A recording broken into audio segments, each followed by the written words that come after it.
একটা টেস্ট রয়েছে, সেই টেস্টের নাম হচ্ছে থিমেটিক অ্যাপারসেপশন টেস্ট। এই টেস্টে কি হয় যে একটা থিম বেস ছবি দেখানো হয়। এবার থিম বেস যে ছবিটা দেখানো হয়, যেমন ধরুন এখানে একটা ছবি দেখানো হচ্ছে তো, এই ছবিটা দেখে কি মনে হচ্ছে? একটা ছেলে হতাশাগ্রস্ত হয়ে আছে। আর কি মনে হচ্ছে? হ্যাঁ, কিছু নিয়ে কেউ কষ্টে আছে। কি মনে হচ্ছে?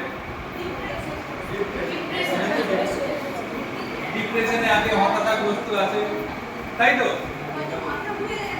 হয়তো মাথা ঘুরিয়ে গেছে, চিন্তা করে দরজা বন্ধ করছে, এরকম একটা চিন্তা করে দরজা বন্ধ করছে।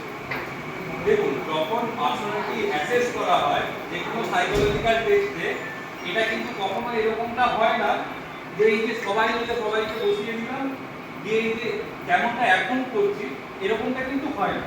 সেখানে কিন্তু 1:1 সিচুয়েশনেই হয়। আর এটা জাস্ট ক্লাসরুমে বোঝানোর জন্য বলা হচ্ছে। সেখানে একটা জিনিস দেখুন, এই সময়ের মধ্যেই আপনাদের থেকে কিন্তু 4-5টা ডিফারেন্ট রেসপন্স কিন্তু আমরা পেলাম এক্ষুনি এই মুহূর্তে। তাহলে এটা যদি আমি পার্টিকুলার 1:1 সিচুয়েশনে করি, সেইখানে উত্তরগুলো কিন্তু আরো ভ্যারাইটিস থাকে। এবার এই ক্ষেত্রে যেমন এই একটা পিকচার রয়েছে, আবার দেখুন এইখানে আরো একটা পিকচার রয়েছে, এবং এই প্রত্যেকটা পিকচার তার নিজস্ব যে অর্থ আছে সেটা কিন্তু সবার কাছে পৃথক পৃথকভাবে ধরা যায়। এটাতে কি মনে হচ্ছে এটা দেখে? একজন বয়স্ক আর একজন ইয়াং, একটা ভূত দাঁড়িয়ে আছে। Very good. উত্তরগুলো ডিফারেন্ট হয়েছে, আমরা কিন্তু উত্তর পেতে পারি। তো এখানে এতগুলো সব কার্ড রয়েছে, থিমেটিক অ্যাপারসেপশন টেস্টের কার্ড। সবাইকে আমি একটা করে দিচ্ছি কার্ডগুলো জাস্ট দেখার জন্য। সবাইকে যেমন দিচ্ছি।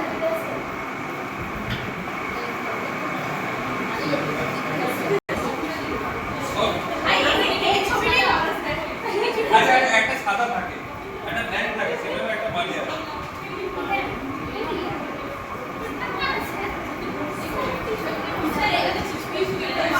আচ্ছা, আচ্ছা,